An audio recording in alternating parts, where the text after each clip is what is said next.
Hey, Arcturus here. Today we're looking at the Daemonsmith and Ashen Elder for Helsmiths of Hashut. These are the Chaos Dwarves for Age of Sigmar. Some excellent models, all brand new sculpts, some really cool designs, and just a really fun build all around. Build some really nice looking models. So let's take a closer look. You can see that this is a dual build kit, but it does take 2 boxes. You get 1 figure per box. All right, you do have some extras, which I'll show you in a moment, but you can build either the Daemonsmith or the Ashen Elder per kit. I picked up both because I didn't have either of these, and I thought it would kind of round out my Helsmiths army. But that is one miniature per box, which is why there's 2 boxes. Just to be clear. I do like that this is a dual build kit. I think that's probably better. I'm kind of surprised they moved away from that for a while, considering their stock issues, but that's neither here nor there. So let's take a quick look at the size of sprue you get real quick. So this is the second sprue I had for these. You can see I've got all the extra bits on here. That's because the common bits are going to be these 3 parts. That's going to be the front and back of the torso and the cape or cloak.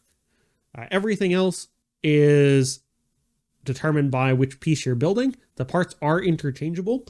So you can build a Daemonsmith with a hammer instead of the fire, or with a staff instead of the book. And you could do the same for an Ashen Elder. You could have an Ashen Elder with the fire hand or with a book instead. So there is some nice versatility in these parts. I've also seen, although I can't speak to it myself because I haven't bought the model, that if you buy the Tar model, which is their named character on the big bowl, it's their centerpiece model, that one comes with enough parts that you can also kit bash a few different Daemonsmiths as well out of that. But I have not picked that up, so I can't speak to that myself. The Daemonsmith does get this nice rock to stand on, although you could put the Ashen Elder on it. Again, the feet are going to be in the same spot, so it's not really a problem.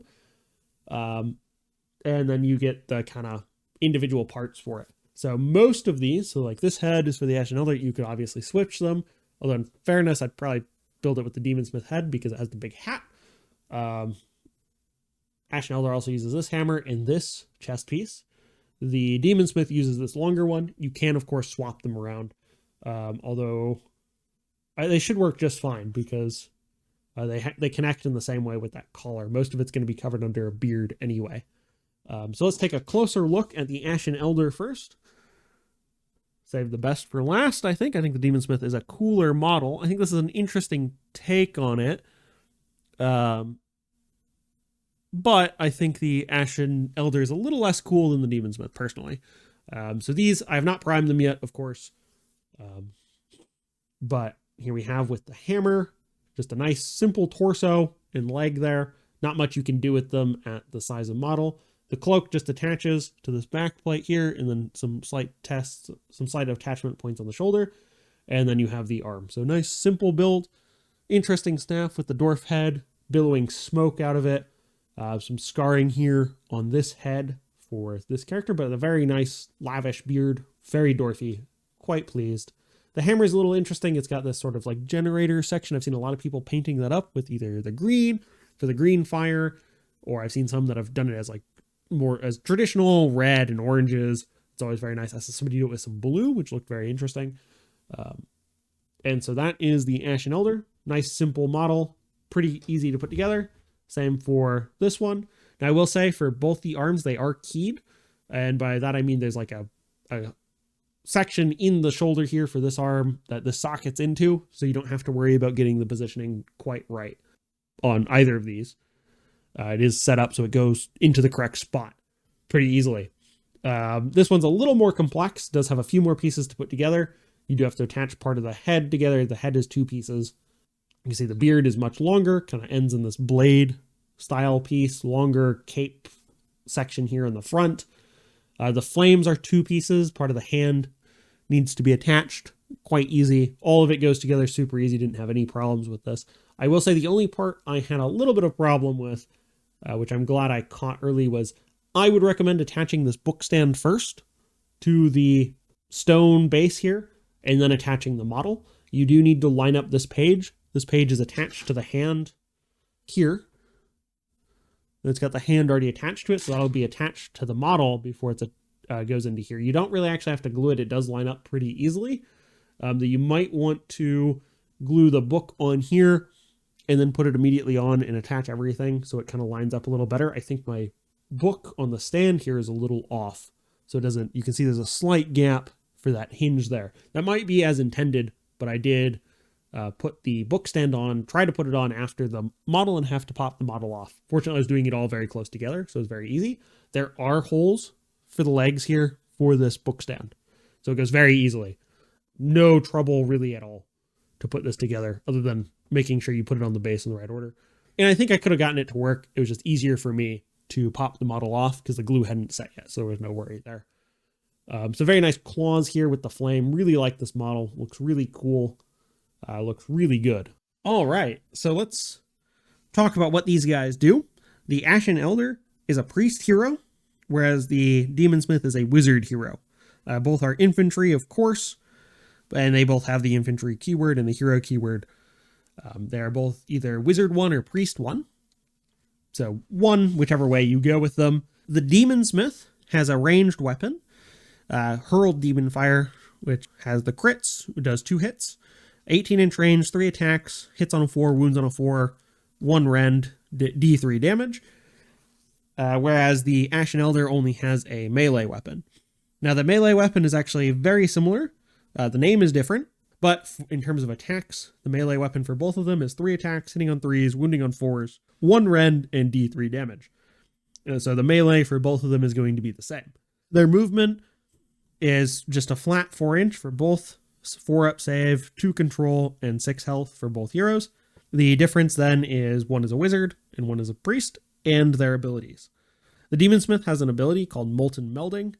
This lets you pick a friendly Helsmiths War Machine unit within 6 inches and heal it for D3 plus X. X is the number of demonic power points. The more demonic power points you give this, the more it heals, and the greater the range.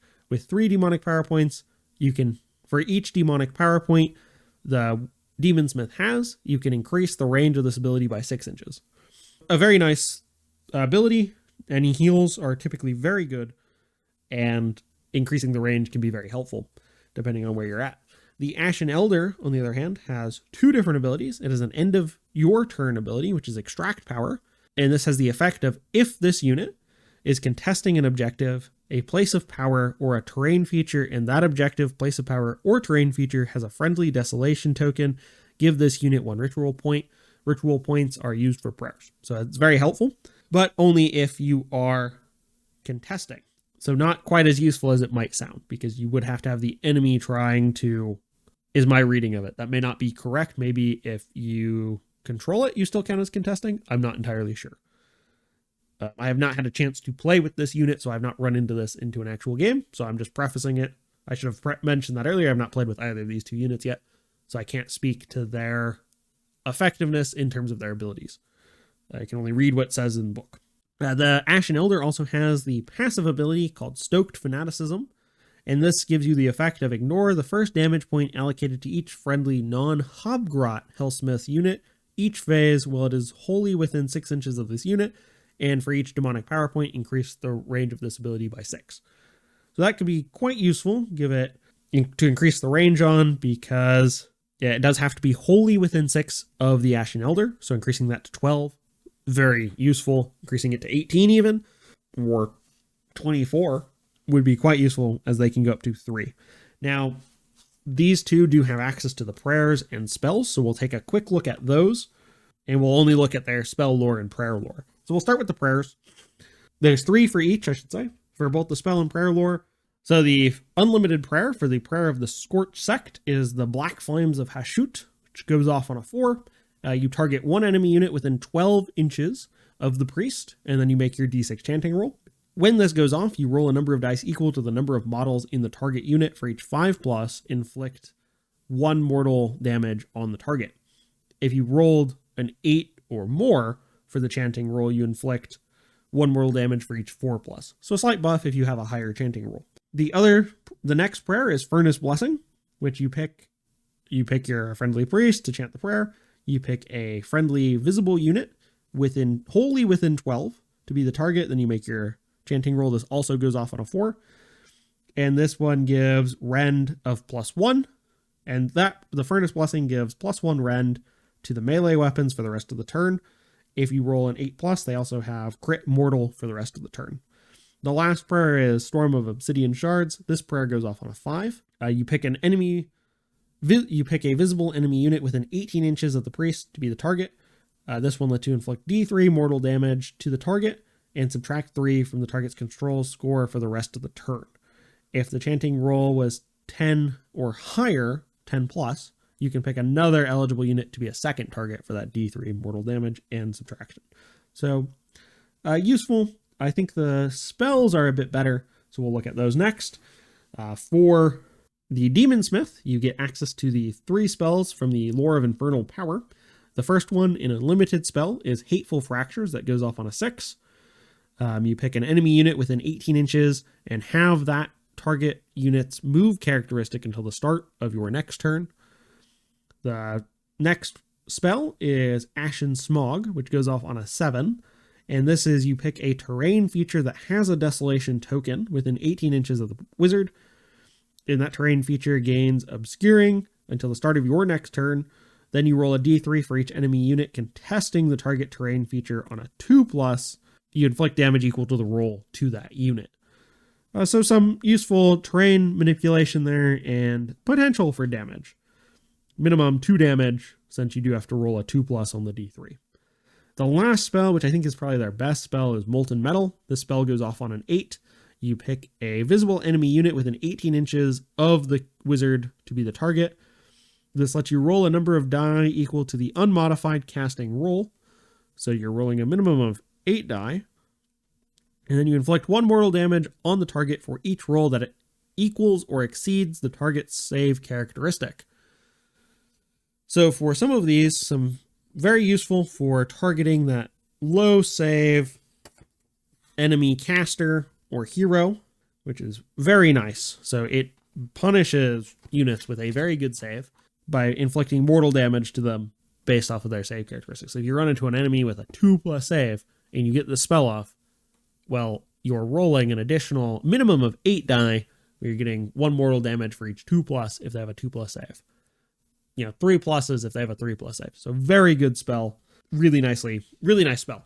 I think it's probably the best out of the 3 they have. Now, that is not an unlimited spell, so you can only cast it once per turn. But it is still a very good spell, in my opinion. So that is the Ashen Elder and Daemonsmith. Don't forget to like and subscribe, and I will see you in the next one.